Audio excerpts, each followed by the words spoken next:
Modasa નગરપાલિકાનું sanitary વિભાગ સતર્ક બન્યું છે। ઉનાળાની સિઝનને લઈને જ્યુસ સેન્ટરો પર તપાસ હાથ ધરવામાં આવી હતી। કેરીના રસ સહિત જ્યુસની તપાસણી કરવામાં આવી હતી। 125 લીટર જેટલી ચાસણી અને એસેન્સનો જથ્થો તંત્ર દ્વારા ઝડપી લેવામાં આવ્યો છે।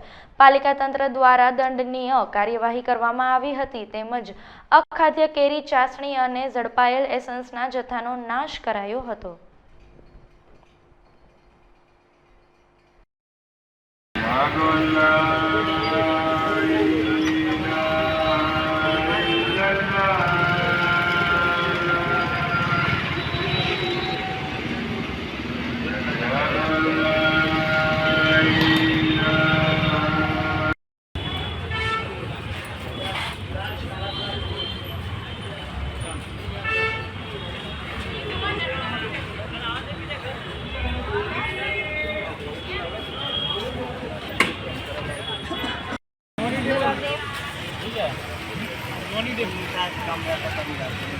मैं क्या करी ये क्या है वो मोटा करने के ऊपर ज़्यादा पतला होना तभी